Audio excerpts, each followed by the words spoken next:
everybody. Welcome back to the RFL podcast.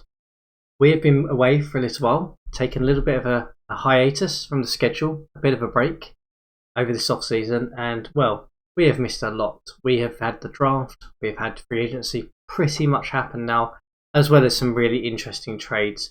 And we're going to try and break down some of that in today's episode, so prepare yourself. It's going to be a bit of a bumper one.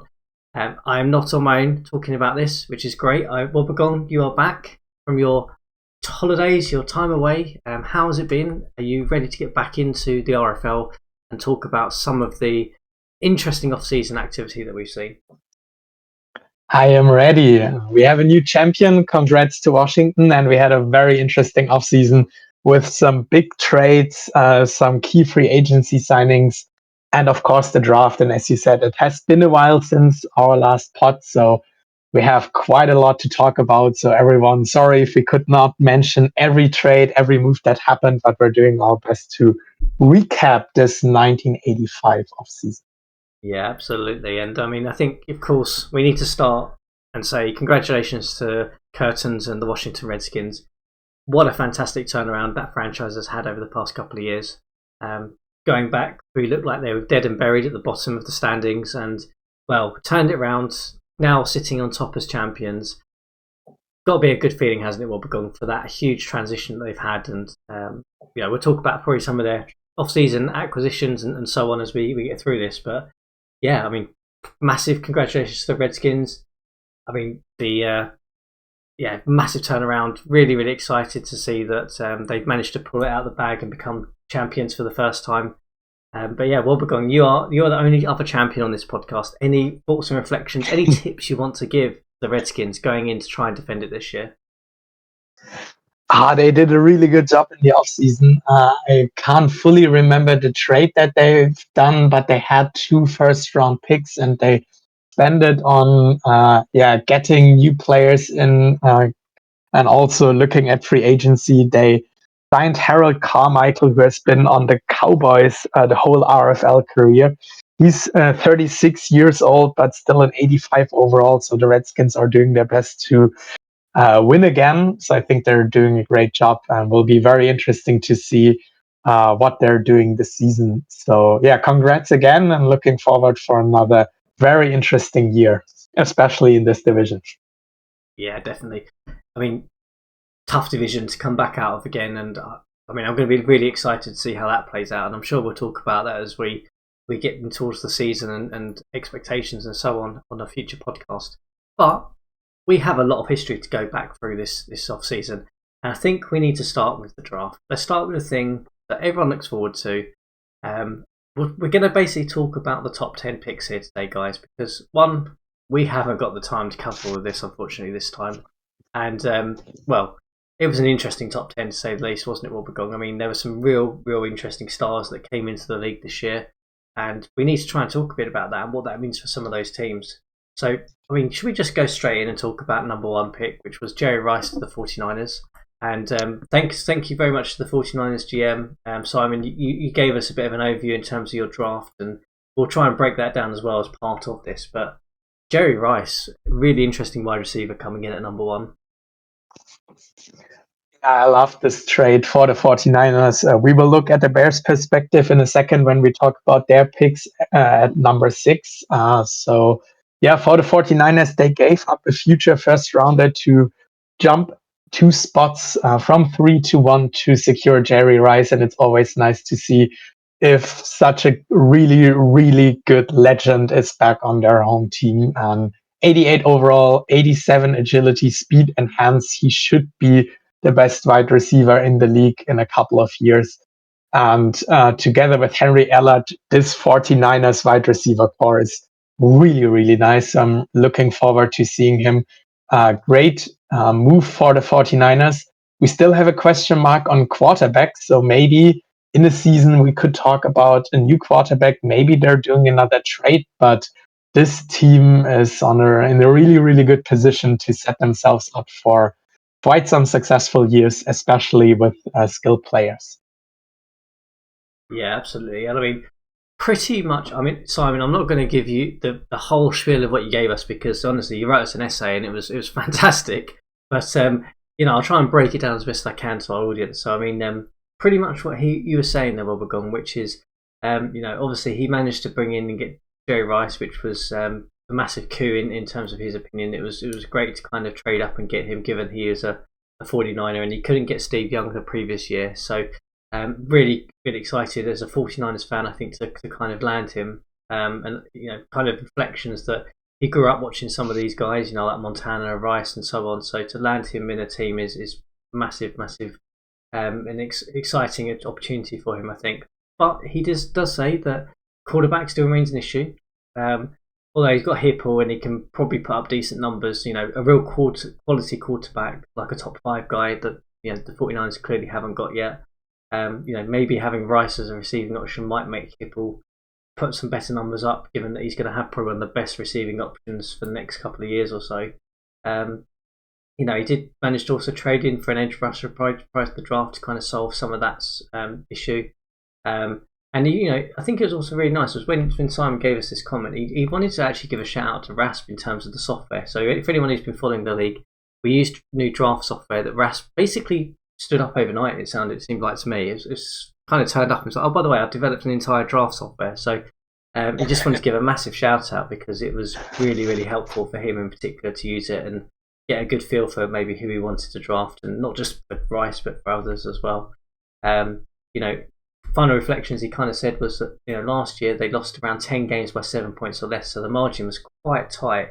He's kind of hoping for a playoff push this year. But yeah, I mean, 49ers, I think Rice is a fantastic prospect. I mean, he's already an elite player. He could be a number 1 wide receiver if he gets some good training development. And yeah, I mean, what a great prospect to have a guy who's 22 years old who's already going to be probably one of the at least top 10 wide receivers going into this year, and probably by the end of it could be one of the top 5. So yeah, I think 49ers are on the upward projection. I guess the question we need to ask ourselves while we're going with the 49ers really is, if we compare them to the Redskins that we talked about at the beginning, they had a downward move, then up.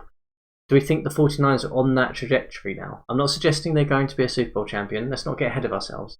But do you think they've had that bounce now, where they've bounced the bottom, probably going to be moving upwards now?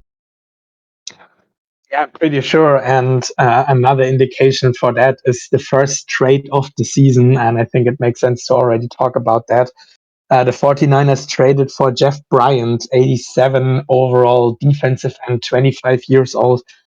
They traded for him for a second rounder and a very fast, strong safety that they traded away to the Green Bay Packers. And now they also are not only building their skilled players on offense, but also building around the defense. They have 2 really good defensive tackles. Now they get their star edge rusher. So maybe in 1 or 2 years, I could see them making a big playoff push, especially, and we will talk about the Saints. The Saints are in a rebuild with the new owner, so the divisional championship is up for grasp, and maybe the Rams can do it, maybe the Falcons, who had a really, really good year last year, but maybe also the 49ers. And I think everything is possible in this division. I could see them maybe making the playoffs, and maybe in 2 years we will talk about them as a Super Bowl contender. Right now, I still think you need a better quarterback, but let's see if Eric Hipple can have a really, really good year with his new star wide receiver one. Yeah, absolutely. We've talked about Hippo a lot before, and I don't want to get us away from talking about the draft, which is the main focus for our starting point. But yeah, I think it's going to be interesting, and I'm sure we'll come back to that. I mean, there will be quarterbacks available, I'm sure, throughout the season, as there always is. So maybe that's a position up for grabs in the 49ers. But let's move on to pick number 2. So the San Diego Chargers picked up Chris Dolman, an elite edge rusher. You are probably the best person to speak to about edge rushers, given the Bills have always had good edge rushers, and you drafted one. Thoughts on Chris Dolman? He is awesome. He's already the 3rd fastest defensive end in the league, and I think that's very, very important. Also 80 strength, which is really, really good. 73 tackling, can only get better from here. 73 agility is also not too bad. He comes in as a 94 overall, as a 23-year-old rookie, and that's really impressive. He's already a top 5 edge player in the league as a rookie. And I think he's an awesome addition to the Chargers defense. And the Chargers, and again, I will quickly talk about free agency here. The Chargers had a massive turnaround on defense. In total, they signed 6 players in free agency. One of those players is 86 overall strong safety. Oh no, sorry, wrong team here, but 87 overall strong safety, Ernie Jones. They added 280 plus overall defensive tackles and another 76 overall defensive end. So the whole front is changed, also adding a really, really good strong safety. The Chargers could have a massive turnaround on defense, and Dolman is just the perfect addition to this young group of Chargers. New defense, really excited to see playing them against Steve Young and the Chiefs, against the Raiders. So will be very, very interesting. And Chris Dolman, together with pick number 3, we will talk about that in a second, should be the hats-on favorite for Defensive Rookie of the Year. Yeah, I mean, I didn't say anything. Basically, say Chris Dolman is a star player already. It's always good when you get a star player with the second pick. And yeah, Chargers are going to be interesting. I thought they underachieved last year personally. So maybe this is the upward trajectory for a playoff hunt Chargers that we were kind of expecting last year now with the additions that they've made. But let's jump over to pick number 3, which is the Cardinals picked up Bruce Smith, the other defensive edge, another talented edge player. Not as good as Dolman, I think it's fair to say, but still a very, very good talent. Yeah, he's already by far the best edge on the Cardinals roster. And if you have a look at this roster, it is a team without any holes. Edge was maybe the one question mark they had, and now they added a really, really good star player. Smith, as you said, might be a little bit worse than Dolman, 1 year younger. But yeah, he also has the potential to become one of the best edges in the league. So 2 elite players. And yeah, for the Cardinals, it was a fairly cheap trade up. They traded with the Bears and they sent over defensive tackle Grant, who was on a holdout. So they get rid of him and the Bears need to give him a new contract now. And 3 sleeper picks. I think it was around 5 to 7.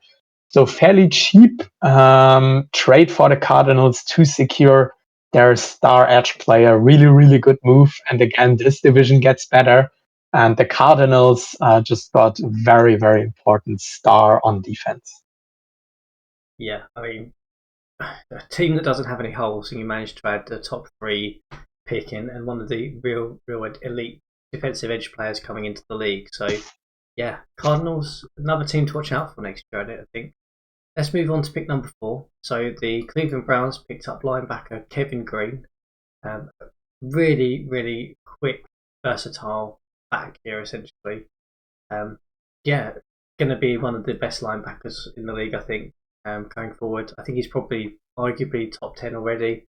I personally really like this for the Browns because when you start looking into their roster in particular, it was a massive sort of gap issue they have. I mean, they've got Meckelberg, who's 25, but now they're tying him up with the likes of their draftee and obviously adding in Bob Swenson and so on. I think that this is going to be a really, really interesting linebacker that's in the Browns now. They've got 3 really talented linebackers, and I don't know about you, but I'd be really interested to see if they start throwing a couple of these guys in the edge, just to see if they can get the speed and versatility here from playing them. They'll obviously have to develop them, I think, a little bit, but could make a really interesting defensive team for the Browns. Yeah, I think interesting perspective there. They have 2 good edge players who are a little bit older with 29, 27, so could be a possibility. Personally, I would stick both Green and Mecklenburg on linebacker. As the Bills, you can see how much I value linebackers. I have 3 90-plus overall linebackers, and Green and Mecklenburg, awesome combination, both with 84 speed. I was a little bit surprised that the Browns didn't take a wide receiver. I thought this could or should have been their highest priority. Their best wide receiver is 79 overall, and they're both 37 and 34 years old. And I thought, well, maybe another playmaker for Dave Krieg on quarterback, but they decided to go with the best defensive player on the board, and Green looks incredible. There's no question around. will be interesting to see during the season if they thought, well, maybe a playmaker would have been the better choice. But yeah, you cannot get wrong with the 84 speed, 86 tackling linebacker. Kevin Green should be an absolute superstar. Yeah, I mean, I think that's the interesting thing. They've got 3 really good linebackers who bring different skill sets, and Green is all about speed, agility, getting to the guy making tackle. McAvoy's a bit more of a physical presence. I think that's going to be interesting to see how they scheme that, to be honest with you. But then we move on to pick number 5. It was the first quarterback that was taken. The Seattle Seahawks picked up Randall Cunningham. Your thoughts on Cunningham? I think my initial view is coming in, I think he's a starter level quarterback, but I don't think he's the type of guy who is a franchise piece. Yeah, especially looking at the other quarterback 1 pick later, Doug Flutie, who is 86 overall, better arm intelligence and accuracy. I agree, Randall Cunningham could be a good quarterback, but maybe not elite level. I thought his speed could be a little bit higher. He comes in as a 70 overall, and as a dual threat QB, there was the chance, depending on the role, that he also got higher speed. There was quite a lot of noise about Randall Cunningham. We heard about Eagles trying to trade up to secure their guy. Nothing happened. I was a little bit surprised. I thought, well, if the Eagles want their favorite player, maybe they try call the Browns. Maybe this happened because, Seahawks and Bears were the obvious quarterback picks. In retrospective, Doug Flutie looks better. Will be interesting to see how Randall Cunningham does for the Seahawks. But so far, think decent starter level, maybe not elite. And they also brought in Steve Bartowski after the draft as a free agent, if I remember correctly. So maybe they're also not 100% sure on Cunningham and want to have a reliable backup there. So it will be interesting how he develops. But finally, some excitement about the Seahawks after 1.5 years of rebuild. They get a really, really polarizing player on quarterback. And let's see how he performs. And maybe he can also have a little bit of impact in the running. Yeah, absolutely. And then we arrive finally at the Chicago Bears, who have traded and bounced their way down this top end of the draft to pick up Doug Flutie. Obviously, a whole host of trades and things happened off the back of this, but probably picked up the best quarterback in the draft, do you think? Yeah, I like what the Bears have done. Quarterback was the obvious need, and taking a quarterback number 1 overall, I mean, still with Jerry Rice available, you cannot go wrong with quarterback, especially if Flutie is the best quarterback in the draft. But they traded down twice, got a first rounder next year, got Grant on defensive tackle, 3 sleeper picks, and still got the best quarterback in the draft. And that's just awesome. And we'll only talk about top 10, but my favorite pick of the first round was pick 11, Lomas Brown, 88 overall tackles. So the Bears did an incredible job of securing 2 key pieces on offense, draft capital for next year, and a key piece on defense in Derek Grant if they can give him a new contract. Awesome process for the Bears, and I really liked what they did this offseason. Yeah, I mean, I like what the Bears did. I think they've really upgraded some of their talent they desperately needed. I think they're still going to be down the bottom half of the league. There's no doubt about that. They still will be rebuilding, but I really like both of those picks, to be honest with you. I like the way they moved in the draft. They obviously were looking to seize the opportunity and cash out a little bit as much as they could. And as we've kind of alluded to, they've picked up 2 very solid players here going forward. And then we arrive at pick number 7, which is the Giants taking Andre Reed. Giants probably, I think it's fair to say, past couple of seasons have underachieved as a team. Do we think Andre Reed is the missing piece that they need to get themselves back into the playoff hunt? He was just best player available at the spot. I thought Andre Reed would go earlier, and now he comes in as the 3rd best wide receiver on the Giants roster, behind Morgan and Collinsworth. And this is just really, really cool to have those weapons. Maybe they can also trade one of those other wide receivers and get stronger on other positions. I like to pick best player available. There are still some holes on the Giants roster. They only have 2 linebackers on the roster. cornerback does not look too good, and especially in this division. Yeah, maybe it's not enough, but you have to pick Andre Reed here. Great pick. Maybe not the highest need, but definitely the highest value. Yeah, I think it was just a opportunity to grab best player available, I think, for the Giants. And yeah, we'll see. But let's move on. The Kansas City Chiefs have picked number 8, managed to bag themselves Herschel Walker. So we've now got a Steve Young, Herschel Walker back end of their offense. Not a bad position to be in for a team that arguably was very close to being in the playoff hunt this year. Yeah, and I mean, the Chiefs were forced kind of to make a move on running back after the surprise, retirement of their former running back. Now they add Herschel Walker, and also here we got some text from the Chiefs GM. And I mean, before talking a lot about Herschel Walker and this offense and the sleeper on tight end, let's maybe quickly hear what he has to say. I'm going to read it. The Kansas City Chiefs prepared to ride the momentum for their best season in 4 years. After going through a brutal stretch from 1981 to 1983, with just 6 wins combined, the 1984 season felt like a revival. Matching that win total in just one season with 6 wins may not sound like a parade-worth moment to the rest of the league, but Kansas City knows it's a huge step forward, and the KC offense is the biggest reason why. The number 1 overall pick in the 1984 draft, Steve Young, helped the offense finish as a top 5 squad.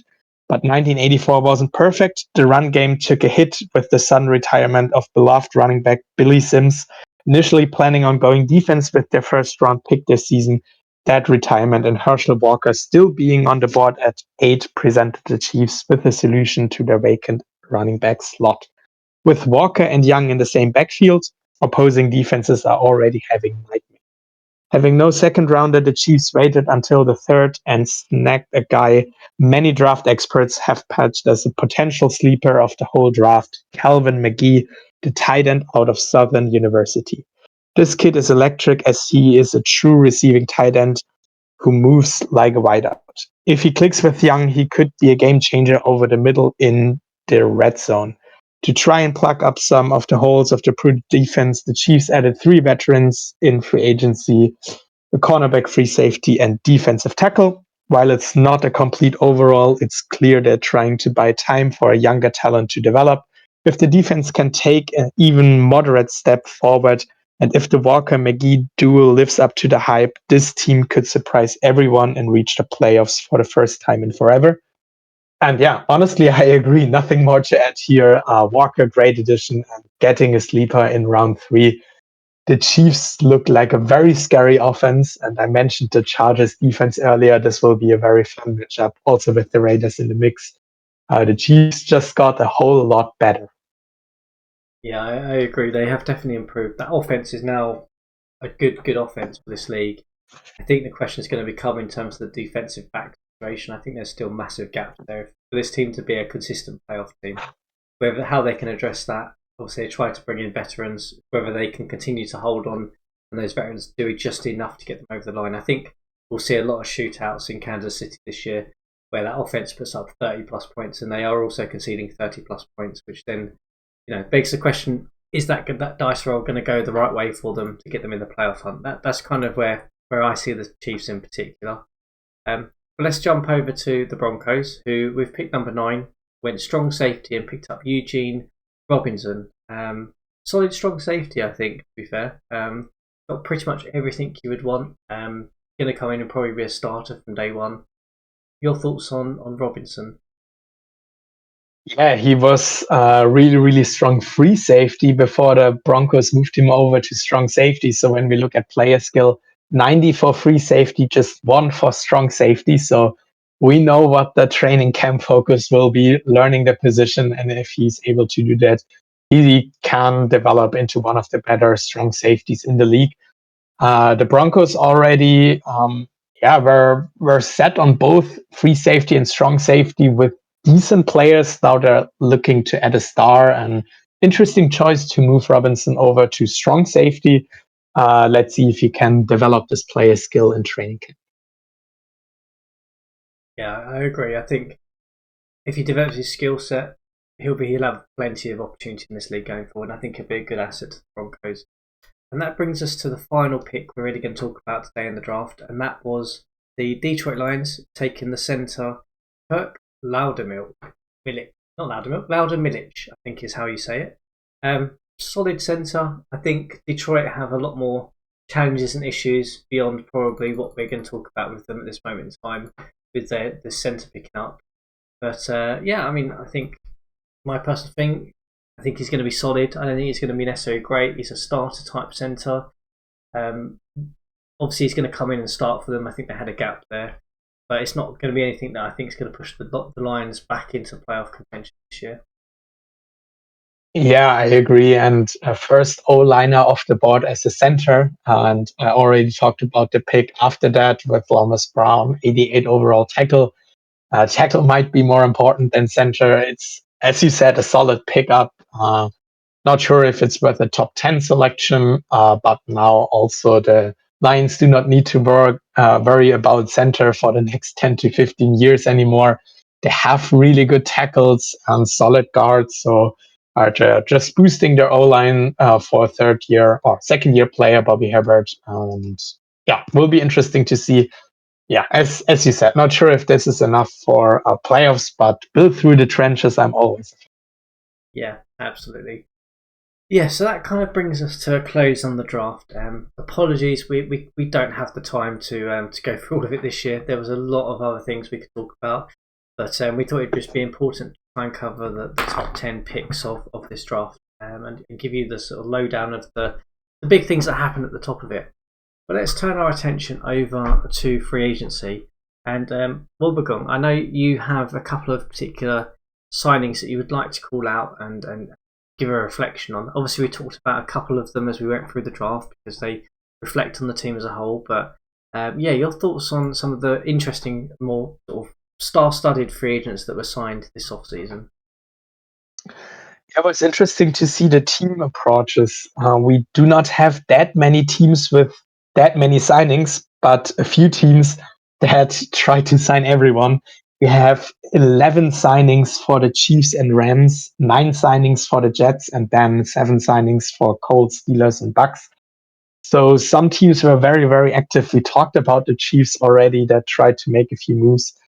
One team with 5 signings, but 2 of the top free agency players were the Eagles. And they signed, or actually 3 top players. They signed 86 overall strong safety, Dave Waymer, 27 years old. And he was one of the only free agents that were really, really good and below 30 years old. So he's a really good addition for the Eagles on strong safety. And in addition to that, they signed 93 overall running back Chuck Muncie, who has been on the Jets previously and is now the best running back for the Eagles. And in addition to that, also an 85 overall guard.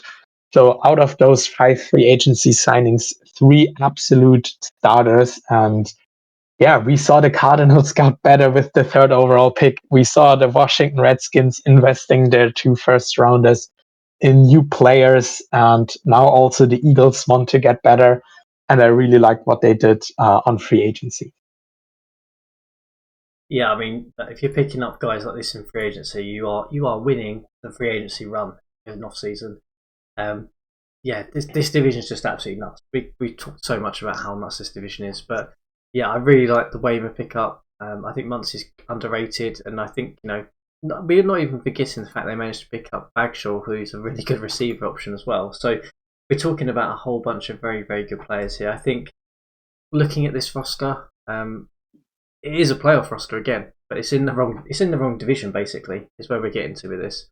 There's not many gaps or holes. I don't think you could probably argue that there's a bit of a gap at safety, possibly, and maybe you could argue that the cornerback situation needs a bit of help, given that there's only 2 of them at the minute. But that said, those are tradable pieces. You can trade and find things for that. I'm sure you can throughout the season. So Eagles, yeah, I mean, just playoff team, just in the wrong division. I think is where we're landing with them. I really like their off season and their free agency pickups in particular. But yeah, any other teams you would like to give a shout out to? Any particular signings from free agency? Yeah, one really, really interesting signing was Joe Theismann for the Steelers, 89 overall quarterback, and this makes him the second highest overall of free agents, if I checked correctly. And he was not signed in the first week, or second or third week, or anything like that. He was signed in free agency round 6, so right after the draft. No one signed him earlier, and I mean, of course, he's older. He's 36 years old, but still an 89 overall. Still pretty accurate, and played for Washington for your Colts also. And now he could be the starter in Pittsburgh. We had the Terry Bradshaw retirement at 37 years old. So the Steelers needed a new starter, and they drafted a new starter last year in Jeff Hostetler, 76 overall. So maybe they're not trusting in him, or they want to have a secure option in Theismann. So this will be one of the storylines I'm trying to follow, whether they're going with the 24-year-old second-year player in Hostetler, 76 overall, or if they're going with the new free agency addition, Joe Theismann, who signed a one-year contract, 180,000 for this year. So that was a really interesting signing that also showed that the quarterback needy teams like the Bears and Seahawks really tried to get their rookie and not sign the 89 overall quarterback. And that he has a realistic chance to start for the Steelers, who are, of course, also trying to get back in the playoffs. And I think, these were the most important storylines in free agency. As you said, we cannot go over every player or every team. As said, there are also 2 other teams with 6 signings, 3 other teams with 5 signings, and the rest of the league pretty quiet. And now also we're in the end of free agency. Not many star players available, if any. But in the first few weeks, we had quite some interesting signings. We talked about the Chargers and Chiefs already. I mentioned the Eagles and Steelers, and these were the teams that stood out for me with their signings. Yeah, on the Theismann thing in particular, let me put it this way: Wobbegong. If I hadn't managed to somehow luck into drafting John Elway, Theismann would still be my quarterback. That's how where I compare him at his level. Even at 36, he's still massively functional in this engine as a really good quarterback.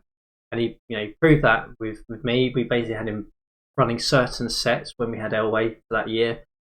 He still proved that he was elite. He went to Washington, obviously didn't play last year for obvious reasons. I would be absolutely flabbergasted if Theismann is not starting for the Steelers this year. He is country mile ahead of anyone else on that roster. And if the Steelers really want to be in the playoff hunt, they need Theismann, that type of level quarterback. And they've done it with Bradshaw before. They've had 36-year-old veteran start, win, be successful. I think it's the same status quo. They're playing the exact same game plan they'll have run with Bradshaw. And I would be amazed if he loses that starting position spot. I think free agency was interesting, right? If we talk about that overall piece, which was there wasn't a lot of top end talent this year.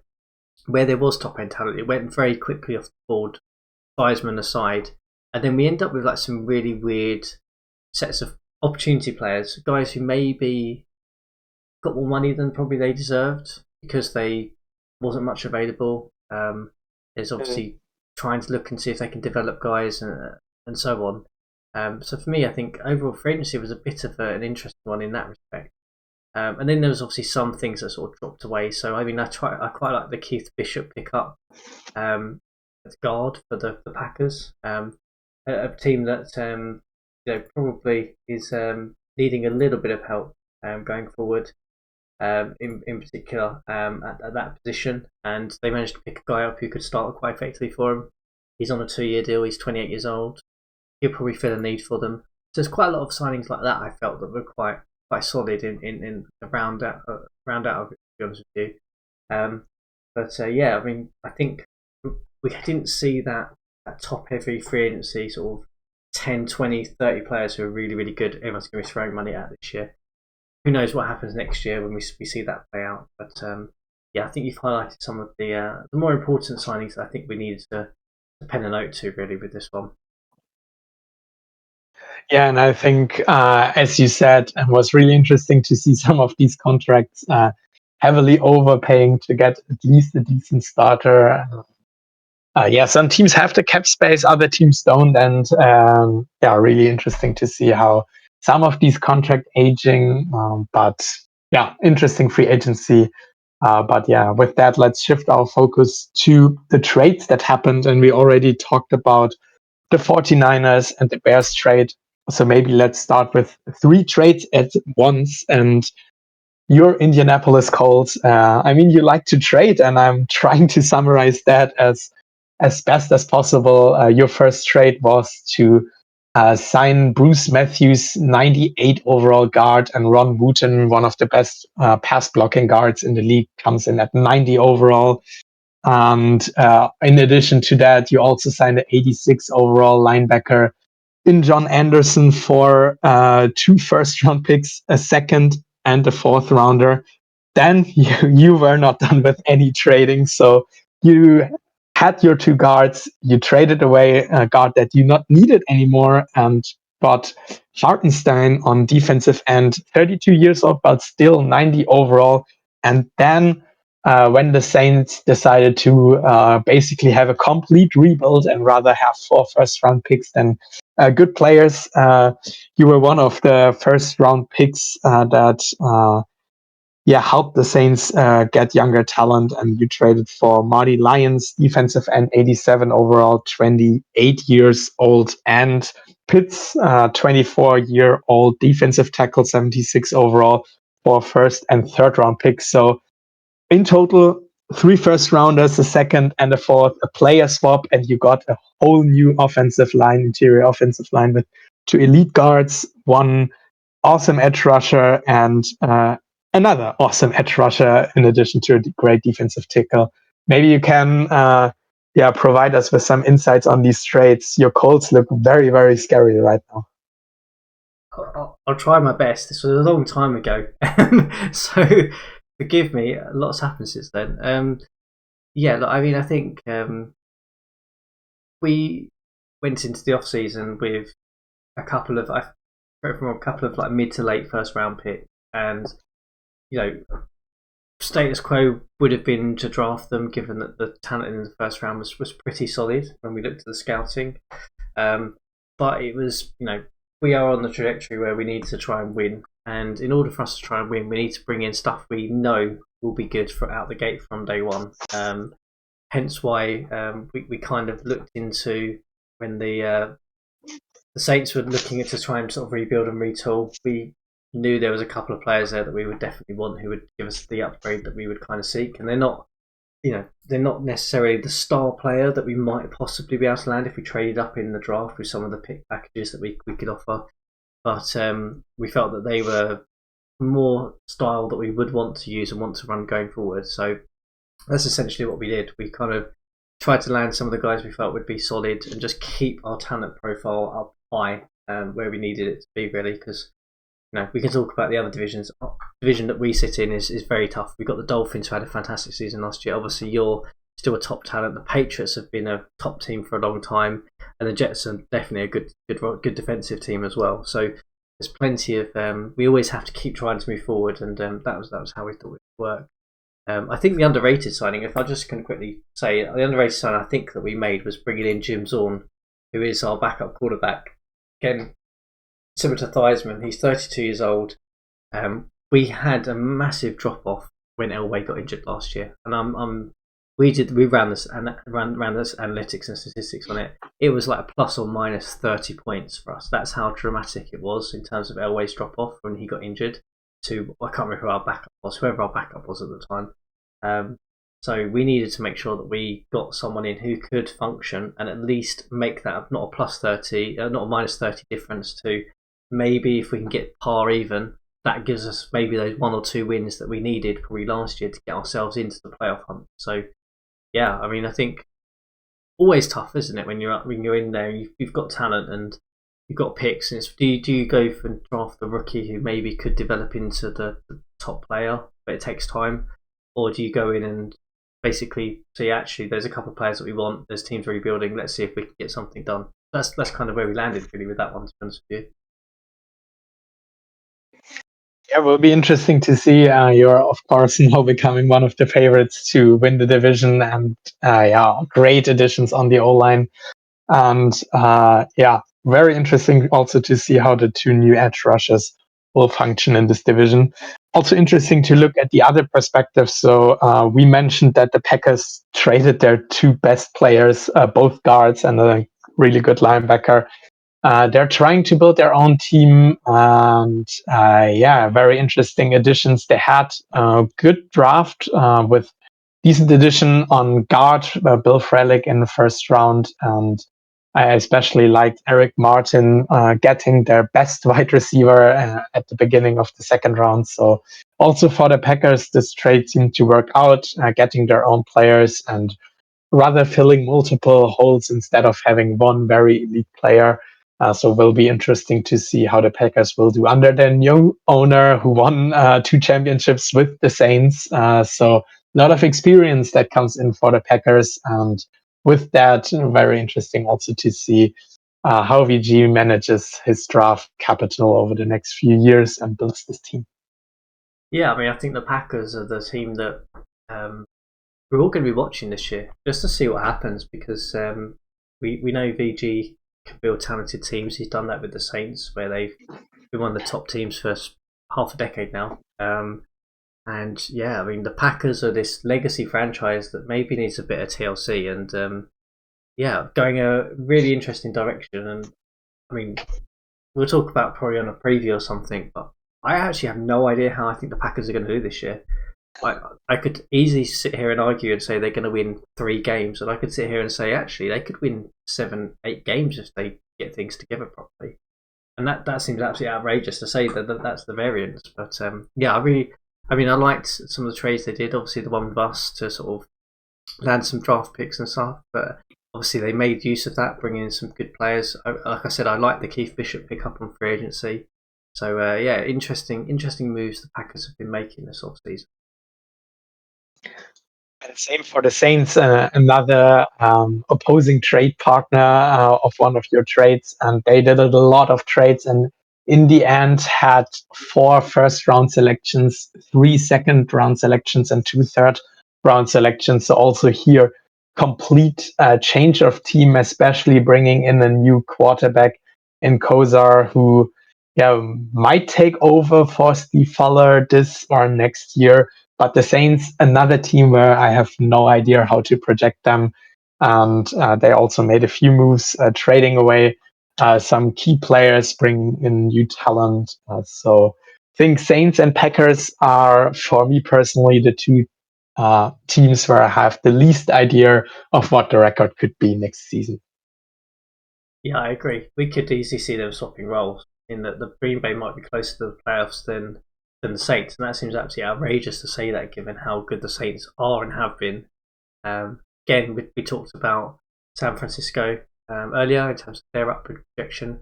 Atlanta were very good last year. LA is a bit of an unknown in that division, so who knows? Who knows how it's going to play out? I think for me, the team I always come back to, like, out of all of the teams in this league, I always come back to and go, I just really want them to be a good team again.